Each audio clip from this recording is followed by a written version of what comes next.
Hi everyone, I'm Carrie Walko-Henry, the Child Life Specialist with the Kids Comfort Promise Initiative here within the UMass Memorial Healthcare System. Over the last few years, we have implemented the Kids Comfort Promise approach in many departments throughout the medical center to help make all non-emergent needle pokes less stressful for children and teens. We're excited to be talking with you today about how we can start to officially incorporate Kids Comfort Promise into your clinical area to help complement the amazing care that you're already providing. So today we're going to talk about things that you can do, a brief introduction to a combination of tools and techniques that you can use to help make needle stick experiences easier for everyone involved, the children and families you work with, and for yourself as well. So some of these tools you may already be familiar with, and some of them you may already be using already. So this video is meant to just be a quick introduction to Kids Comfort Promise. The next step of the rollout of this program is the more in-depth asynchronous learning module that you will receive the link for shortly. That webinar goes into each tool and technique in more detail, along with reviewing how to introduce them to children and families, how to troubleshoot different situations, and whatnot. And following that self-guided module, we will be holding an in-person training where everyone will have an opportunity to handle these tools, ask questions, and get really comfortable using the Kids Comfort Promise to augment the care that you're providing every day. So why do we need these tools and techniques to make the poke experience better? If you ask children what their number one thing is that they don't like about healthcare or going to the doctor or going to the hospital, they're going to say needles or shots. Kids don't like procedures involving needles because needles hurt and their body remembers that pain. Needles cause anxiety and for some kids can create medical trauma. So how we approach needle pokes today can impact how children and teens respond to medical care in the future. So what is this combination that we keep talking about? So the Kids Comfort Promise uses 3 simple tools and techniques that are all evidence-based to help make needle pokes hurt less for kids and teens. For babies, we have a 4th tool or technique, the sucrose or breastfeeding. But these tools include numbing of the skin, comfort positioning so that the child feels safe and has more control over their experience, and distraction that is developmentally appropriate. So what we found was that prior to implementing Kids Comfort Promise at UMass Memorial Health, we found that we were using a lot of these tools. We were often using distraction. We were often using some sort of numbing for different types of needle sticks for kids, but we weren't using a combination of these tools and we weren't using them consistently with every needle poke. So these tools, when they're used in combination, can be really impactful and make a significant positive difference in the poke experience. And it is really that combination of the numbing, the comfort positioning, the distraction, using all of those together that kind of makes that magic happen and decreases that physical and emotional stress. We're going to take a minute and just go over what these tools and techniques are. Again, this is a very brief overview. You will get a lot more detail in the asynchronous learning module. And for our purposes right now, we are going to focus on injections. Usually when we do a rollout of Kids Comfort Promise in any specific clinical area, we focus on one type of needle poke at a time. And so we are going to start with injections. So today we're not going to talk about LMX cream, our lidocaine cream that we usually have as an option for IVs and blood draws. We are going to talk about shot blocker, Buzzy, and Payne's spray. So shot blocker is a flexible plastic yellow disc with small bumps on one side. These bumps, when they are pressed firmly onto the skin, distract the brain from sensing the needle poke. So you can see the bumps on one side and then that cutout in the middle. And that cutout is where you give the injection. So you press the bumps with the disc onto the skin and give the injection in the middle of the cutout. So Shot Blocker is safe to use on anyone of any age, from infants all the way up through adults. Our next tool is Buzzy. Buzzy is a little vibrating puck that looks like a ladybug, and the vibrating or tickling sensation helps to distract the brain so that the poke isn't felt as much. And like Shot Blocker, Buzzy is also safe to use on all ages and on any part of the body. And then lastly, we have Pain Ease spray. So Pain Ease is a cold spray. It's a sterile chemical coolant that creates a temporary numbing effect. It's sprayed right on the spot that you're going to insert the needle, and its effect doesn't last long. So we always want to be ready with our supplies immediately after we spray. Pain Ease spray is safe to use on preschoolers and older as long as they have good circulation in that arm or leg and no history of sickle cell disease. For babies who are 6 months or younger and who can safely eat by mouth, sucrose or sugar water can be given to help decrease the pain that they feel. The peak effect with sucrose is 2 minutes.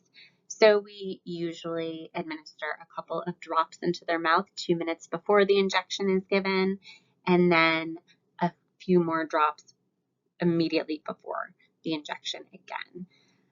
That helps them really get through the procedure, return to baseline a lot quicker, they'll feel less pain, they'll soothe faster and easier. And then for babies who are breastfed as part of their normal routine, having the baby breastfeed during their poke is a very effective technique for reducing the pain that they feel. So sometimes you have to be a little creative with this. With this technique, you have to make sure that the mom feels comfortable, that you feel comfortable, that you have a little bit of space to be able to maneuver around. You might have to support her in getting into a position where you can easily access the area that you need to. But with that being said, it can be a really positive experience for both the baby and the family. We're going to move on now to our second set of techniques for Kids Comfort Promise, and these are comfort positions. So comfort positioning is really important as it helps children feel more in control and secure in their experience. Children feel less vulnerable when they can be sitting up, possibly in a lap or hugged by a familiar grown-up, and babies feel more comfortable when they are swaddled or held. So we really want to avoid holding kids down to beds or exam tables to get their pokes. This makes them feel really vulnerable and anxious and stressed and can affect their perceptions around future medical care. So if you see this diagram of the different comfort positions that are available, we want to be able to use some sort of version of this that is as close to one of these positions as possible, that keeps both the child and whoever is administering the injection and the grown-ups in the room safe. And our most common ones that we tend to use for injections are the first two, the back to chest sit, and then the chest to chest sit. And then if the child is really kind of struggling with some dysregulation, needs a little bit more help, especially holding their legs still, the sideways lap sit or the back to chest, maybe sitting more on an exam bed with their preferred grown-up can be really helpful. And then distraction is our third component of Kids Comfort Promise. Distraction is really helpful to keep the child's mind off of the poke being given. And I want to be clear and let you know that this is not a full distraction. This is more of an intermittent. We don't want the child's focus to be on that needle the whole time. We are always honest with kids. We always let them know that what is going to happen. But this is kind of more of an intermittent distraction so that we can keep their brain attended to something else, so that its full focus is not on the procedure at hand. So things like light spinners, rain sticks, glitter wands, or even a short video on a parent's phone are all great choices to move the child's focus away from the poke being done and onto something else. Parents can be really helpful with this part, especially if you have a parent who doesn't seem as engaged or maybe is a little bit more anxious, this can be a really great opportunity to give them a job and to give them a role to engage their child and to be a comforting person for them, and encourage them to talk with their child about what they are watching or ask questions with the child about what they're seeing. So another thing that we want to stress is that distraction does not have to include an item or a thing.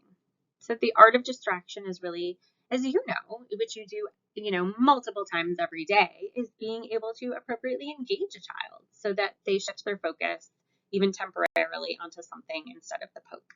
And so sometimes that's with a thing, like a light spinner or a tablet or a fidget toy. But it's okay if you don't have these things always at your fingertips. Know your room, know your space, know what's in there that could be potentially engaging.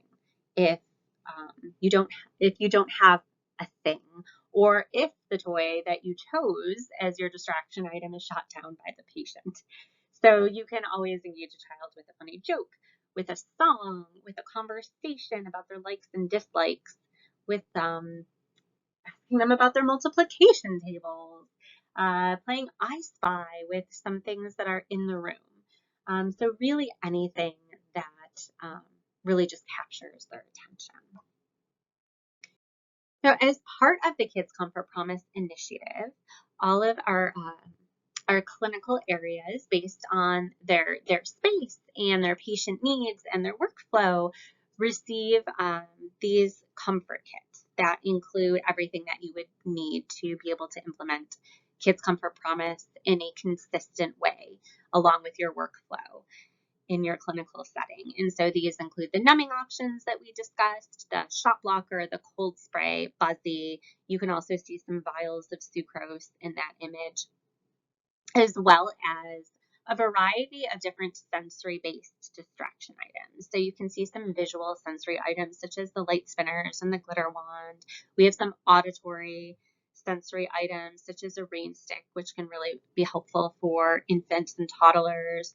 And then we have some of the more tactile sensory objects that include stress balls and poppets and fidget spinners and whatnot. So thank you again for taking the time today to watch this video. We look forward to working with you on this project as we continuously strive to provide our patients with the best care possible. And stay tuned for that link to the asynchronous learning module where we can take a deeper dive into Kids Comfort Promise. Thank you.